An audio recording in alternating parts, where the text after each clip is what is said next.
There we go. I'm your host, Crafty Andy. We're doing some art. You can see the channel, Crafty Arts, right there. Right now I'm just working on my book. So I got some corrections to make on this guy. It has some smudges. I'm doing some color pencil, probably some, I don't know, just some general correction on here.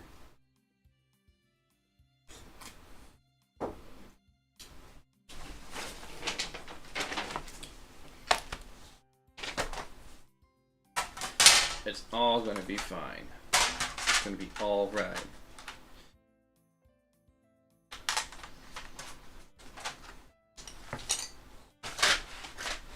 And then when I finish this, it's going to be straight up doing all the black and white first, and going back and doing all the colors. I just want to at least get 1 or 2 pages done like this.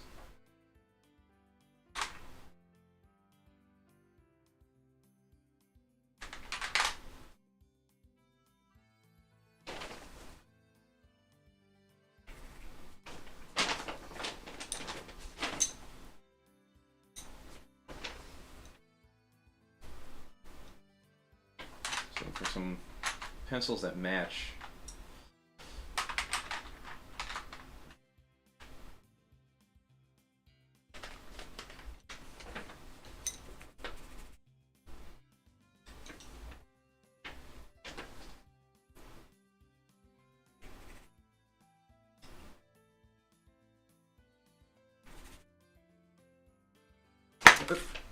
Definitely not that one.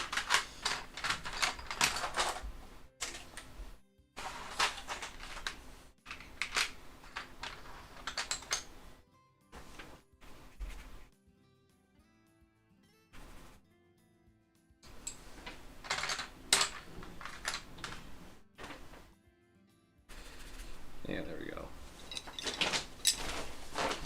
More of like this light aqua stuff.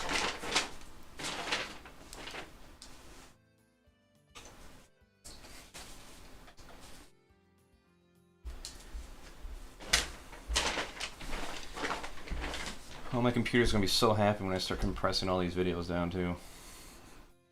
It loves rendering. Alright. Do a standard here.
go.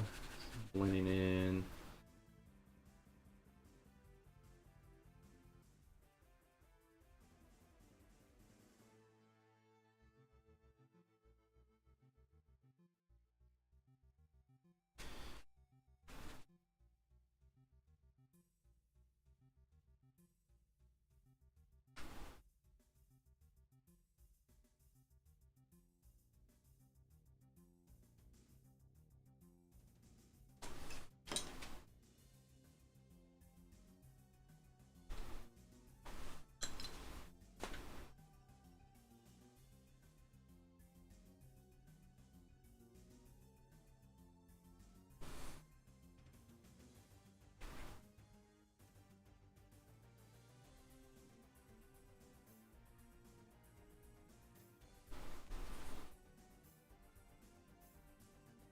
Oops.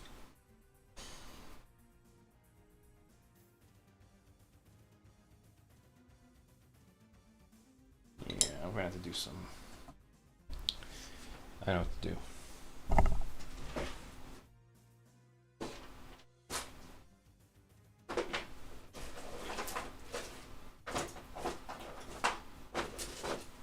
Got some gouache paint.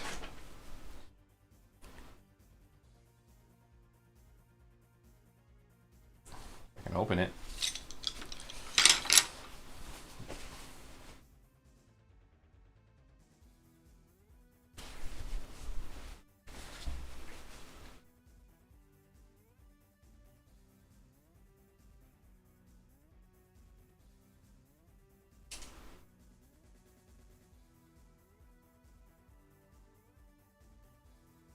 Oh wow, okay.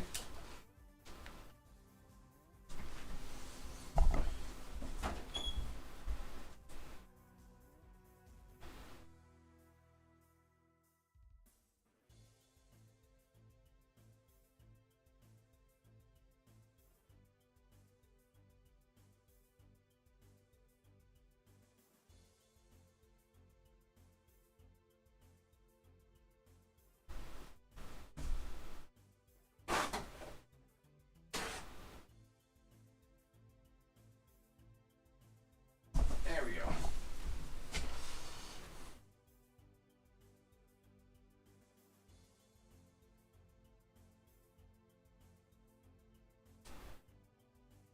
Oh.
Gouache is an interesting paint that can always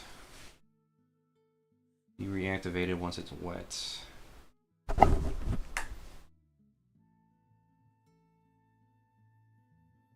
I don't want to wet it too much.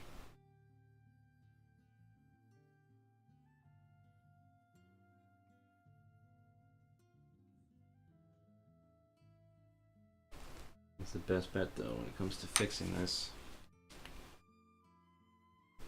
These spots here.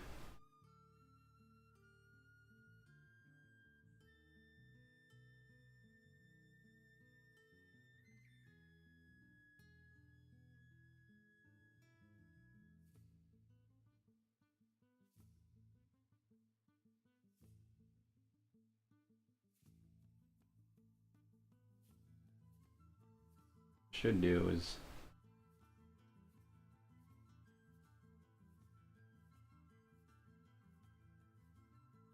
use acrylics instead. Oh well.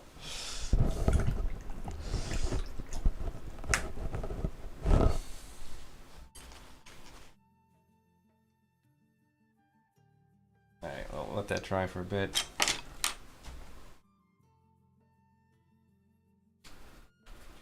Now just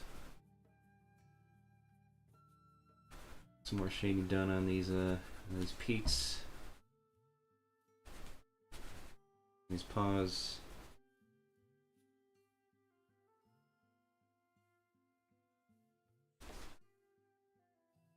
Contrast there.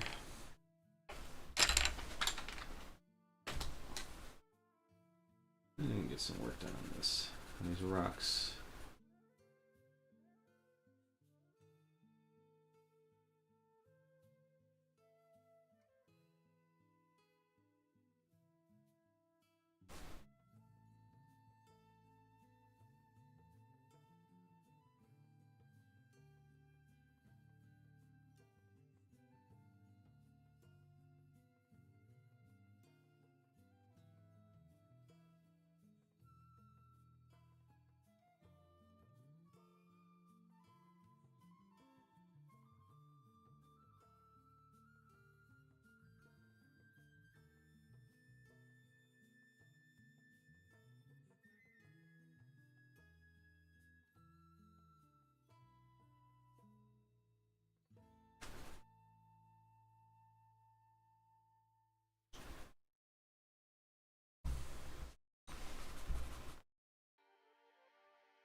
Sharpen this up a bit.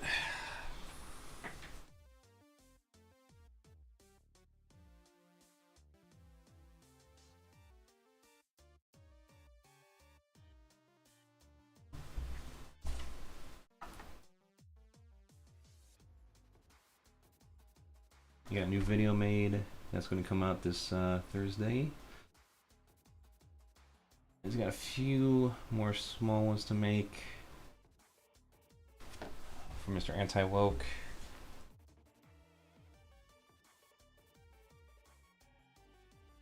My intention is to actually film the rest of the music video stuff I need to do. So actually get that, put that together.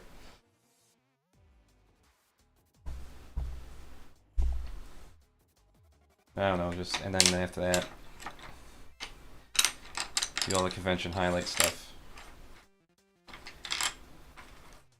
before doing the next music video I have planned. And drink my coffee.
This is a great deal of contrast.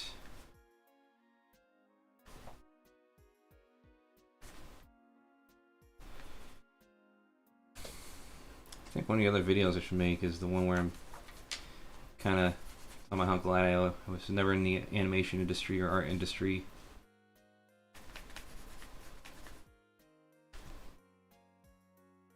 Maybe it's cope.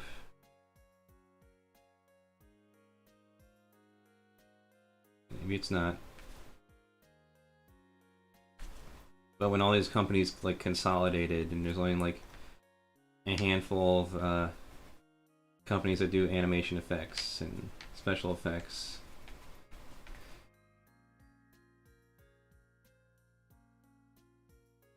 And any of your own personal pursuits are just like dashed aside.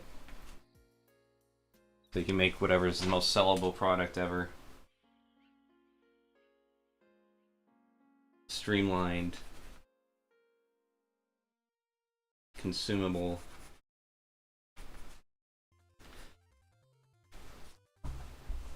Yeah, there's a video I can put on real quick.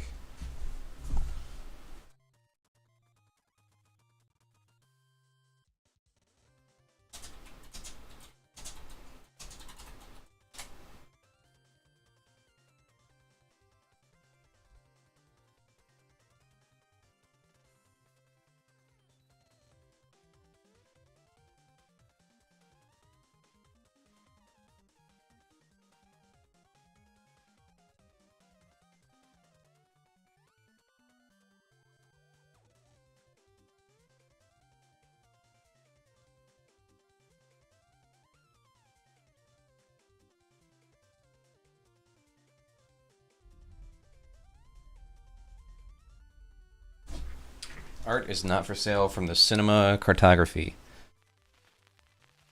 Integrity is a duty.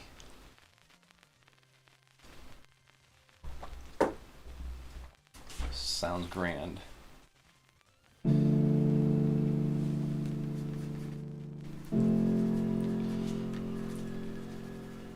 As far as I'm concerned, considering how small my channel is just a promotion for them, you know? No one's gonna look at me as some React streamer. This is a celebration of artistic integrity. Everything outsider, trash cinema, underground art, SOV, independent movies, guerrilla and the experimental. This is a reminder that art takes many forms, and we should do all we can to protect this in a time where cultural homogenization threatens all aspects of the human being. True art carries a certain magic. It can embrace creativity and imagination in the face of extreme budgetary and technical adversity. They celebrate the weird, the wild and the absurd, and remind us to never betray our convictions. There's a charm emanating in the rawness, unpolished nature and unapologetic embrace of the lowbrow and subversive. 이러니 남자들이 가만 뒀겠니?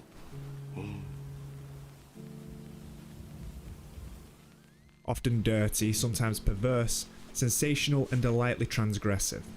They push the boundaries of aesthetic propriety, effectively subverting good taste and questioning the monopoly of symbols set by the cultural elite. However, this is not to... And that goes with the saying, it's the artist's job to find out where the line is and cross it. It's also the artist's job to give the people what they didn't know they wanted.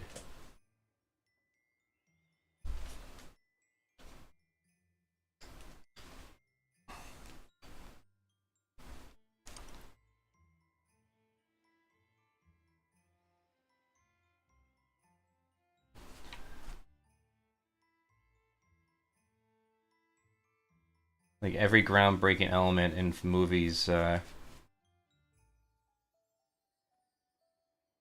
is something that usually involves them being challenged by the studio, saying, like, you can't do this, this won't make you money, this will be too difficult, no one's going to be appealed to this. In some way, somehow, they manage to get mass appeal. I'd say like recently, even like mainstream cinema for normies, like the Barbie movie did so well because there's just something out of the fucking ordinary for once. Now we're going to get a bunch of knockoffs that are just going to drive it into the ground. Hello, Polly Pocket movie. I doubt they'll take the Mighty Max counterpart of that series and make a movie out of that next.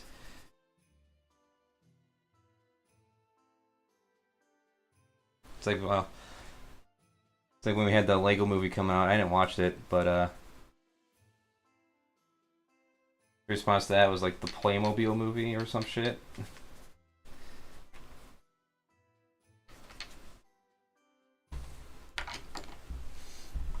Say that this is the only way to defy the status quo. Humanistic approaches that alter people's perspectives, showing people beauty where there was once none. These too are rebellious cries against the normalized view of a technologically globalized world. For art should always strive for more, to be a bastion for the human condition. In order for art to survive, it must refuse to obey, and it must start now. This is art DIY, handcrafted, non-conformist, VHS meltdown, protest art, experimental and daring. This is total anarchy of aesthetic distinction. Totally improper, never mainstream, and always audacious. Wanna watch?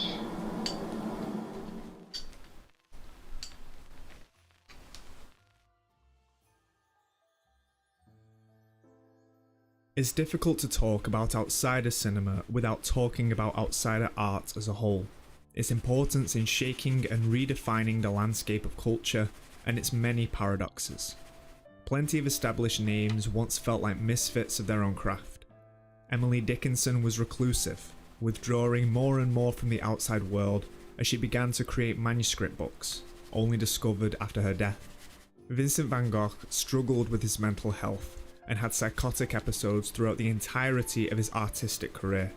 Underground comic book artist Mike Diana was the first person convicted of artistic obscenity in the United States, after a copy of his zine Boiled Angel incorrectly linked Diana to the unsolved Gainesville, Florida murders. The Gainesville murders faces obscenity charges. Michael Diana. I want to look into that. A magazine called Boiled Angel. A comic book filled with sadism.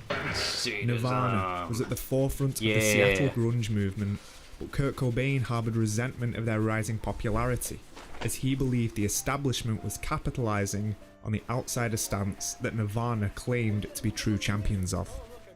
Well, everyone But wants what to be is unique. outsider art? The term was initially introduced by British art historian Roger Cardinal in 1972, and used to expand on the term art brut, a concept that had been coined in the 1940s by French artist Jean Dubuffet, in reference to artworks created by inmates of insane asylums.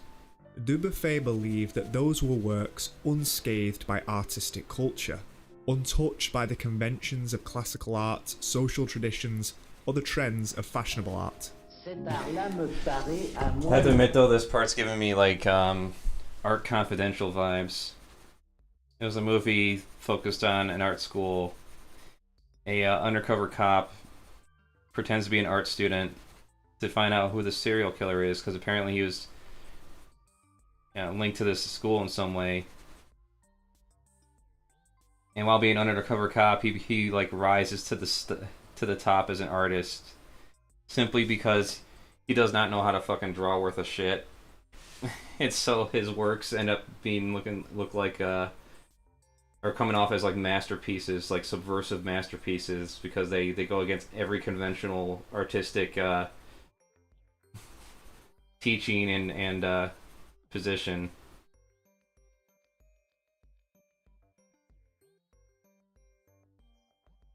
Yeah, it's pretty damn good. If I can get away with streaming it, I would. Le grand art est le seul art véritablement authentique, véritablement créatif. Ce que j'ai recherché moi, ce sont des formes d'art My bad. étrangères à la culture et Just realized my TV screen was off. délibérément étrangères à la culture.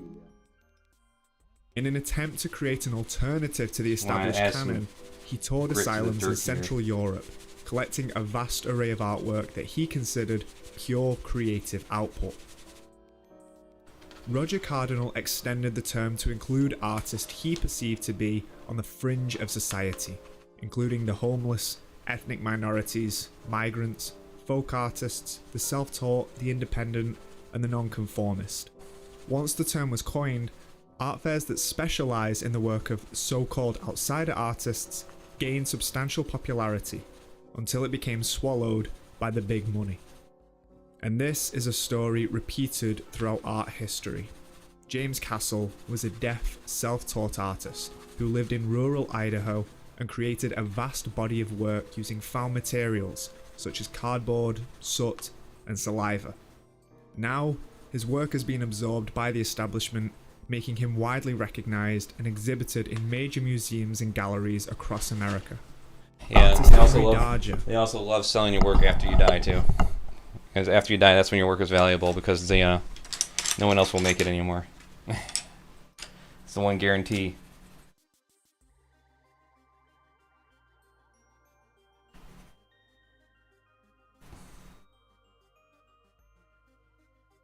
I just have to put somewhere in like a will or something, you know. All my assets and gains from selling my work or whatever.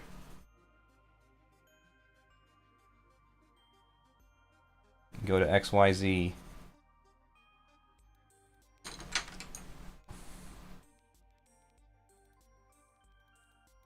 Not sure what or when or how, but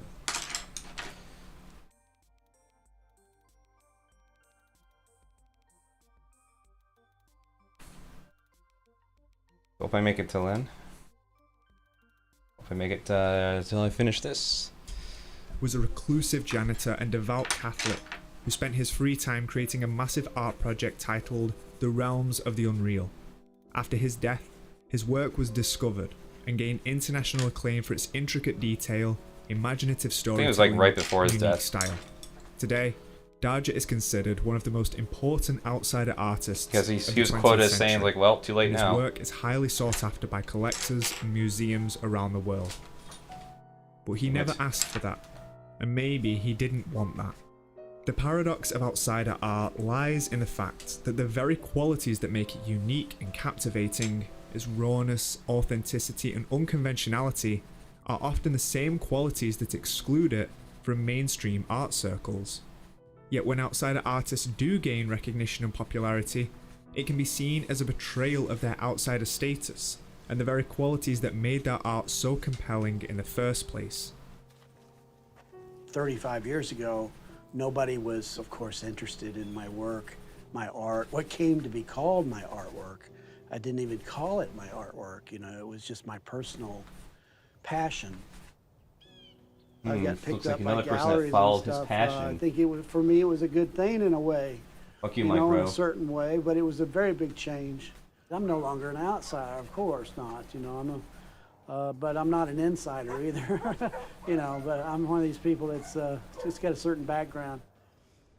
This tension highlights the complex relationship Yeah, I between kind of like being in no artistic man's land myself. authenticity and commercial success, and raises questions about the role of the art world in defining and gatekeeping what's considered legitimate. Because even outsider status can just become another niche of a, you know, conforming community.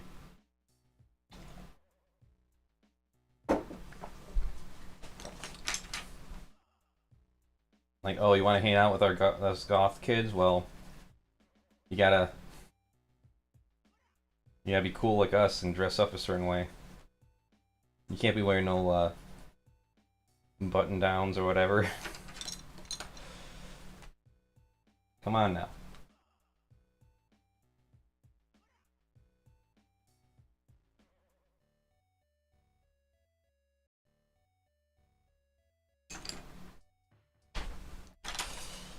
Yeah, doing some, put some moss on these rocks here.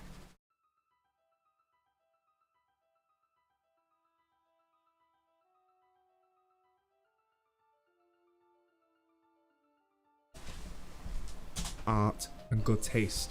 So where do we draw the line? This transitory area has been inhabited by works of art over the years, Films like Tetsuo the Iron Man by Shinya Tsukamoto Ooh, that's are something I great could probably stream examples of safely. this transition done right. The 16mm haven't seen that film yet. is a gritty, surreal exploration of the cyberpunk genre. The fast-paced editing and stop-motion animations create a feverish nightmare that served as a blueprint for this radical aesthetic. And the guy made the movement. same movie like 3 times. But no other film captured the intensity of the do-it-yourself bravado of Japan's punk movement like Akuryu Ishii's Burst City.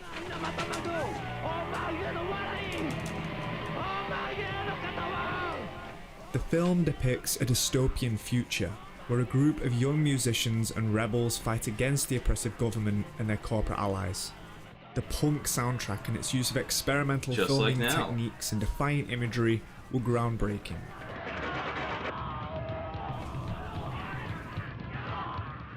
The aesthetic here is as authentic as it gets, building on the link between punk and politics, shaping ideological discourse, and challenging every rule in the book.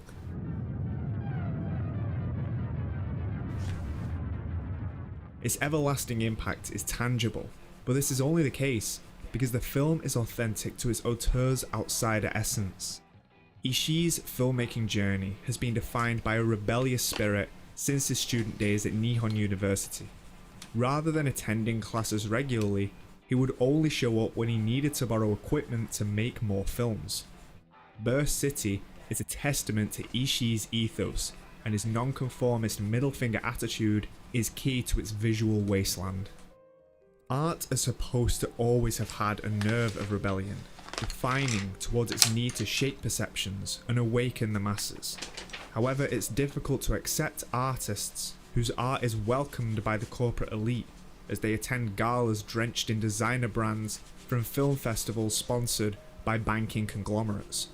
Only a conformist can avoid all the things that should be said and claim to be transgressive. Well, in some sense, it's not hard for indie film developers, as I was finding out through my research. 97% of indie films don't make a profit.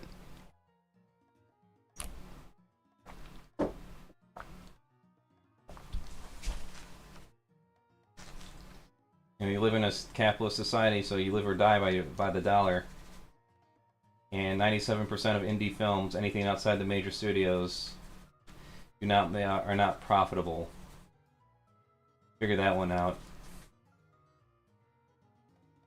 So mainly produced by passion people who have like an appreciation for the arts, and made by people who are full of creative passion, I imagine, for the most part. And then, I imagine there's a lot of people just trying to make a quick buck by making a cheap, shitty film and hoping it entertains and hoping people find it entertaining and funny. Kind of like your Neil Breens, for example.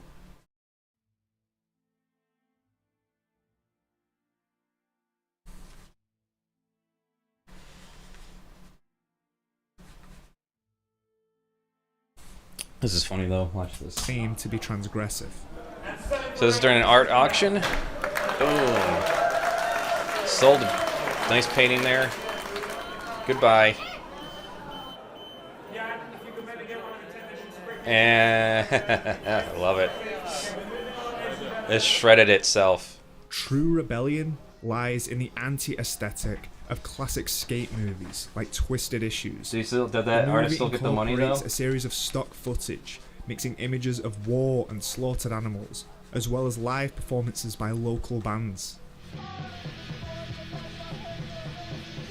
These elements are not merely filters, but rather serve to craft an authentic snapshot of the 80s skater punk youth culture. These are all very dangerous and highly illegal. But it carries the same quotable, inspirational quality as American Movie, a staple of art made by true rebels. Here we follow aspiring filmmaker Mark Borchardt as he tries to complete his horror feature, Coven. Did you just turn off the camera? Oh, cut. Am I framed up? Yeah. Oh, now I see there's a frame there. Yeah. Oh no, what are you talking about, Ma? The film, though hilarious, offers an authentic look into the resourcefulness That's a and classic film right tenacity there, too. required of independent guerrilla filmmaking. Hold up, man. Where's that plane at? Action. Action. American movie. Action. Great movie. Mark is a Great determined documentary. filmmaker with a clear vision behind the camera. As we float past dilapidated duplexes, worn trailer courts, and I've been location scouting them, so when I do this, I've already got what's in between my hands. However, his lack of access to funding and the inherent prohibitive nature of the filmmaking industry means that he must create his own path to realizing his goals. This raises an important question. Can someone in the heartland of America, without significant You wanna see porn? resources or connections, achieve their dream through only hard work and determination? Coven relates to Northwestern in this Well, sense. even that's If I misleading don't go too, how into much the money black people with make Coven, there. If I don't make money back off of Coven, how the hell am I going to make Northwestern? I've got to make money back on Coven. This question becomes even more pervasive when we travel outside the constraints of Western culture. Why is Yellow the Middle of the Rainbow by Filipino filmmaker Kidlat Tahimik is a visual diary that intercuts snapshots of the auteur's life during the 80s and his reflections on the Philippines' history. How are we going to finish this film? We just wait for the spaghetti to run out. Crafted over the course of 10 years, it creates an intricate imagetic tapestry that slowly reveals the corrosive power of extractive capitalism and cultural hegemony. Widely considered the father of indie cinema in the Philippines, Kidlat Tahimik made his first movie Perfume Nightmare utilizing expired film stock discarded by a German film school. To use a term coined by anthropologist Levi Strauss, Tahimik's films focus on bricoleur individuals, people who improvise solutions using whatever tools and materials are readily available to them. And this is the ethos of his body of work. Bricolage, resourcefulness, using odd things to create magical things, using odd things because nothing else is available, because everything else has been taken away. And gate kept. Art, true art made by true artists, break the rules of the establishment, and it's a worldwide battle. In Senegal, to create Tukibuki, filmmaker Djibril Diop Mambéty obtained a $30,000 loan, in part from the Senegalese government. At the time, West African cinema was primarily financed and distributed by the French Ministry of Cooperation's Bureau du Cinéma, which served as a type of censor authority, preventing West African filmmakers from stepping outside the cinematographic standards acceptable by the French government. Of course. In the spirit of Audre Lorde's "The Master's tools will never dismantle the Master's house," Mambéty produced Tukibuki without any French financial assistance. By staying significantly more independent in his production, he was able to experiment with influences from African oral traditions and his own take on the French Nouvelle Vague to convey and grapple with the hybridization of Senegal.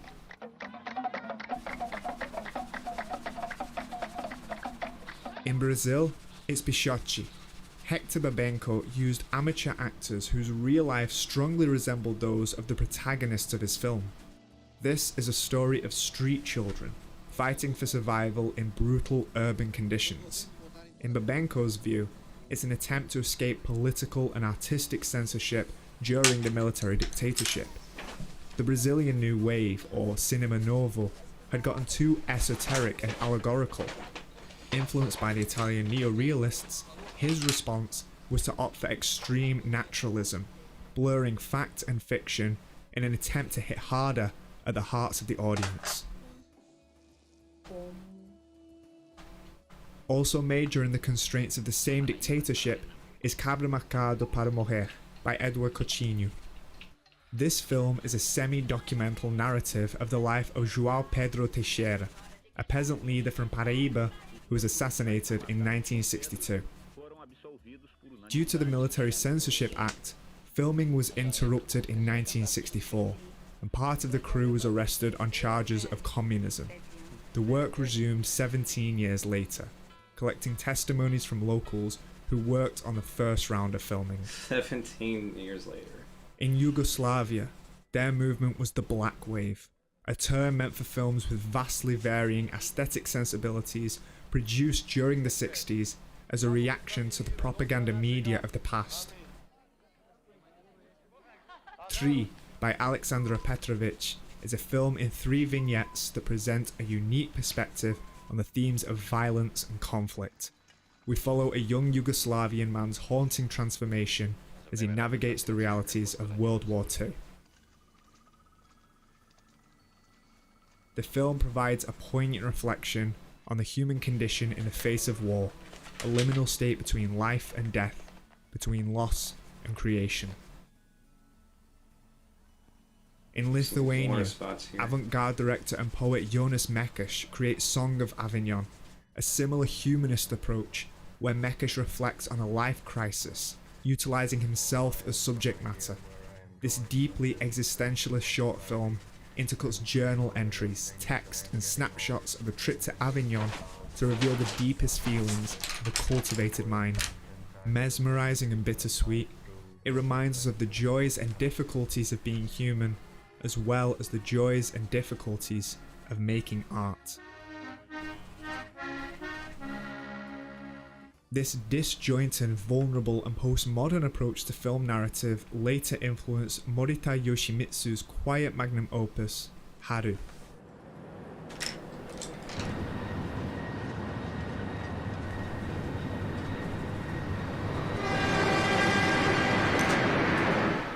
Completely self-taught, Morita started making short films on 8mm during the 70s. Across a 30+ year career in film, by remaining unwilling to compromise his artistic vision, Morita amassed one of the most idiosyncratic bodies of work in modern Japanese cinema. Half video, half digital texts, the film displays humanity in the post-internet era, asking us to reflect on the multitude of connections we make online, through emails, forums and group chats.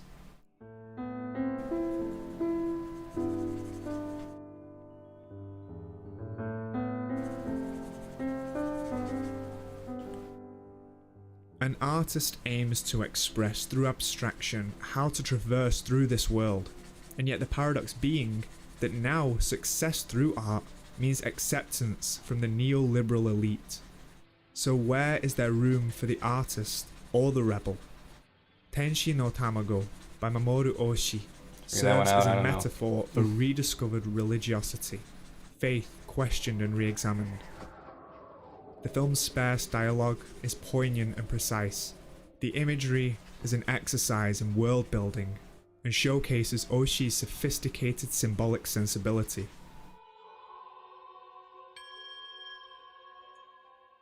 This neo-Gothic haunting universe was forged in partnership with artist Yoshitaka Amano, but despite the virtuosity of both art and animation, Tenshi no Tamago did not do well with critics on its release, and Oshii's unwillingness to compromise his vision kept him from getting work for years. By all parameters, the work was a failure, but now the film is regarded as one of the highlights of its medium. This begs the question, was Tenshi no Tamago too ahead of its time? Was it too outsider to its culture? Or is it that the art establishment is often too behind, too outdated, and too stuck up? Yeah, that's about it.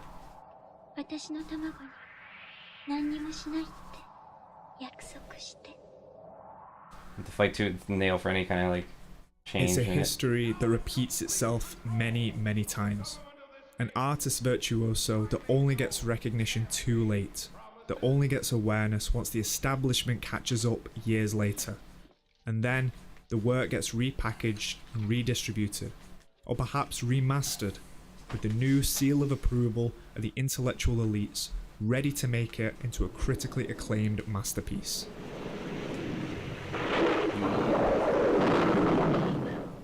Artists have been working around the curb of censorship, financial insecurity, and cancel culture since the get-go.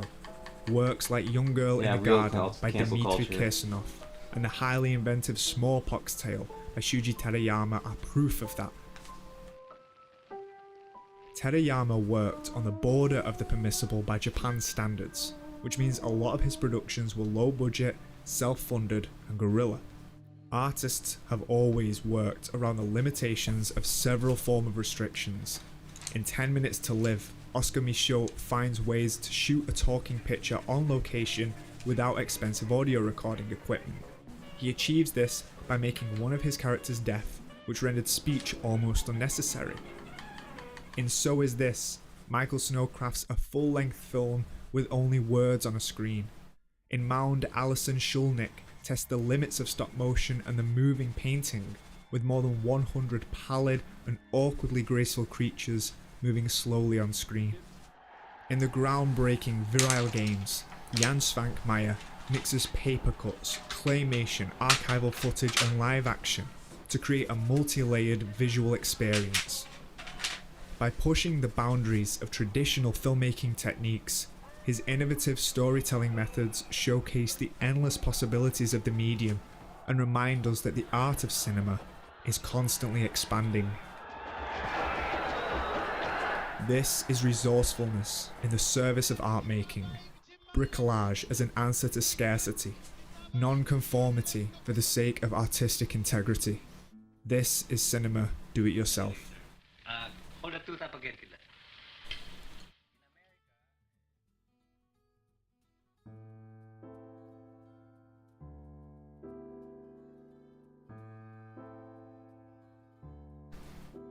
Filipino filmmaker Lav Diaz makes films about the struggles of people, the portability and accessibility of the camera, and the less he utilizes lends much to this intent. For more than 20 years now, he's been using digital technology to emancipate his cinema from what he calls the feudal mentality of the studio system. It all started in 2003, when he and cinematographer Richard de Guzman decided to complete a several years in the making independent movie shooting in digital instead of using more expensive 16mm film. In his words, consumer digital equipment changed everything. You own the brush, you own the gun. Unlike before when it was all owned by the studio. Now it's all yours. It's so free now. I can finish one whole film inside this room. We don't depend on film studios and capitalists anymore. This is liberation cinema. Cheap digital technology has allowed filmmakers all over the world to appropriate the means of film production, post-production and distribution that previously have been inaccessible. This DIY energy allows Expensively directors prohibitive. to pursue unique visions. A lot of these channels who do like reviews of like shitty TV shows of pilots and kids shows and VHS and stuff, like even back then you needed commercial equipment. You're either renting it out for expensive amounts or buying it outright with a huge loan, hoping to make something out of it. And usually, yeah, all completely profit driven.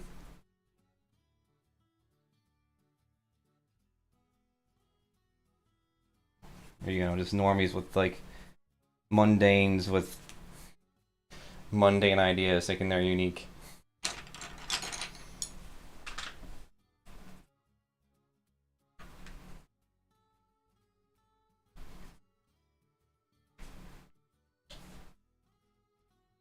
Alright, first page is pretty much done.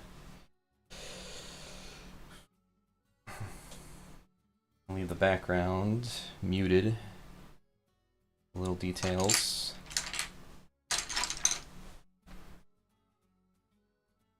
These shades here and there by the tree.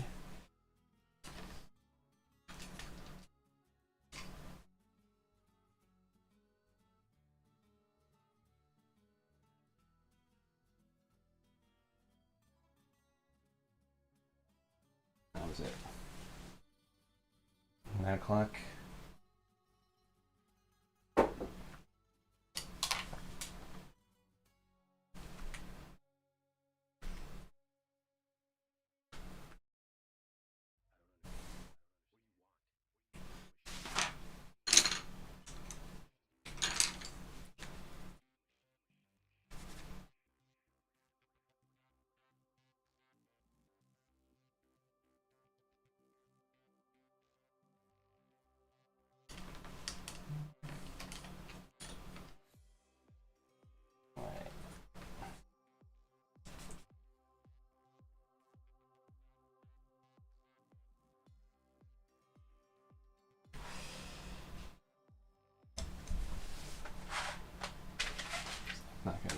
please.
All right.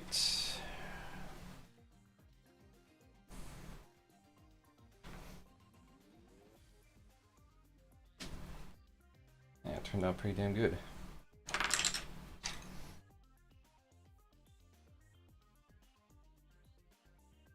And the parts I had to correct, have to dry it off.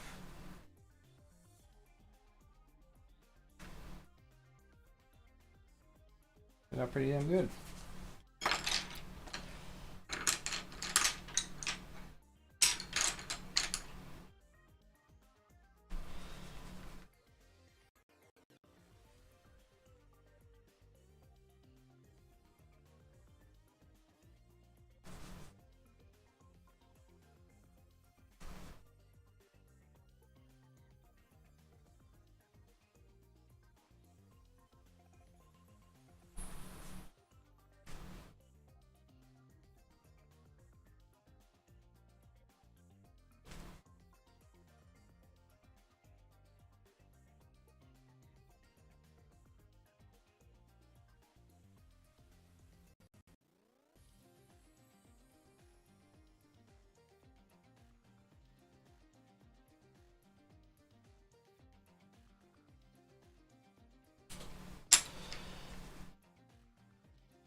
And guess what I fall in that category?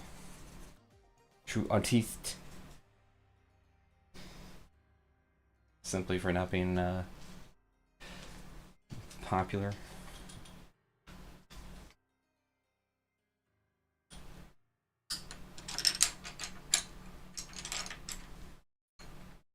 And then what? Become popular and then what?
completely detached from the studio gatekeepers who only regard cinema as a type of escapist entertainment business. Sikula sikulurum.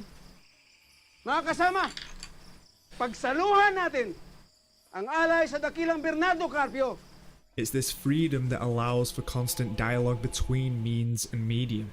It's where artists like David Lynch began their artistic journey in his low-budget projects The Alphabet and The Grandmother. By employing strong and symbolically charged visual grammar, Lynch is able to navigate the thin line between high art and lowbrow. Through the use of stark contrasts and disorientating camera angles, he creates a haunting atmosphere that underscores the film's themes of isolation.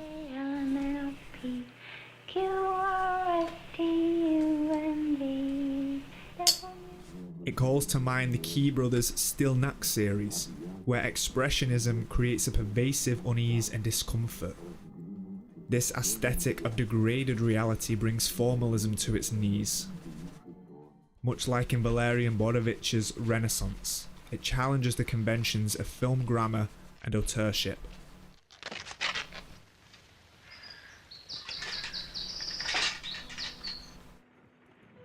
By self-publishing, self-distributing, and finding clever solutions to obtain funding, artists and filmmakers can further push the medium's boundaries. In The Wolf House, Cristobal Leon and Joaquin Cosina blend stop-motion, papier-mâché, found objects, sculpture, and human-scale animation to craft a unique visual nightmare. Pretty damn good, but yeah, pretty good movie. In this seething world, everything seems to unravel, only to be pieced back together again. At one moment, someone may emerge as paint on a wall, only to vanish and reappear as a pile of tape and cardboard atop furniture.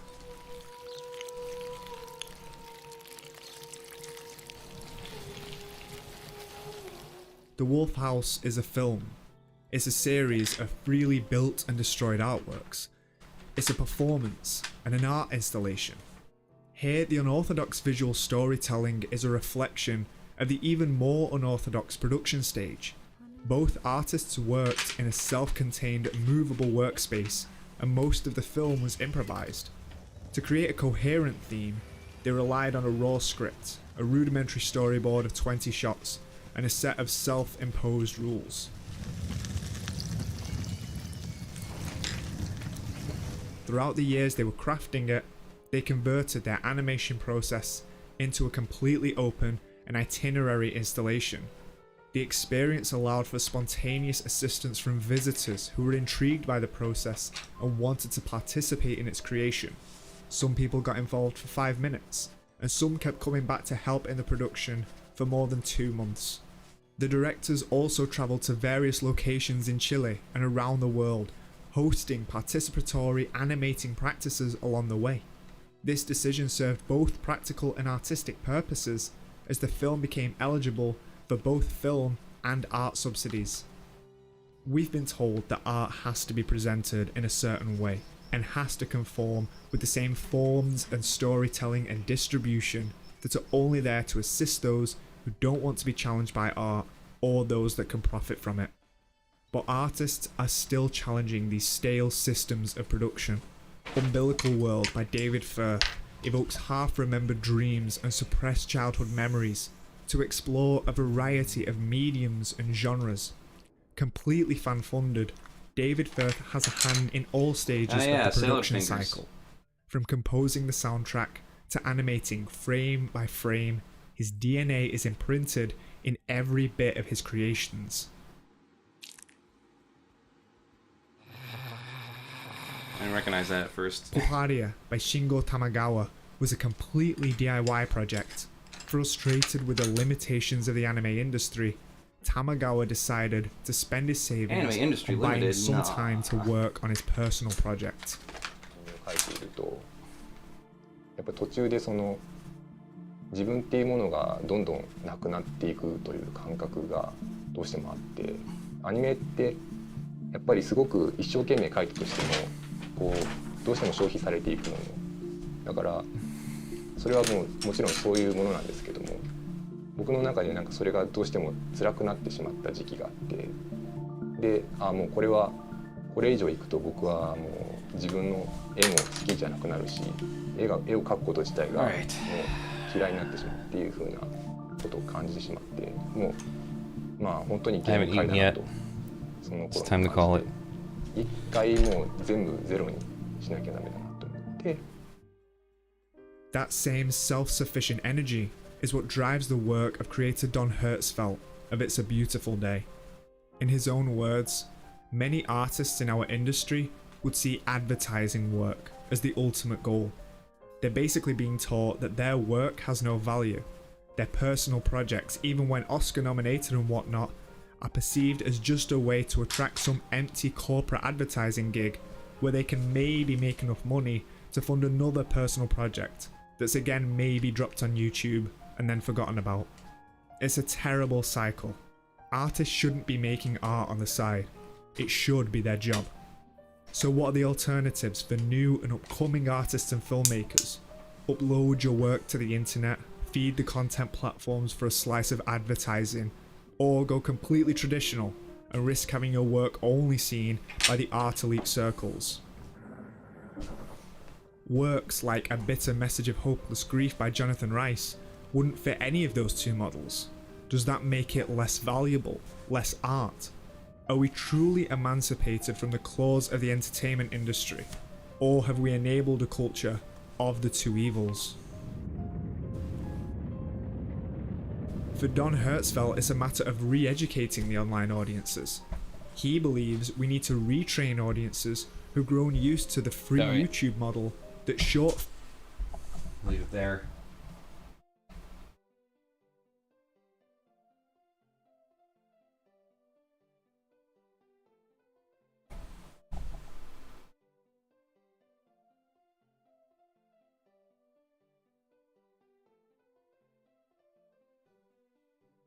What are we talking about?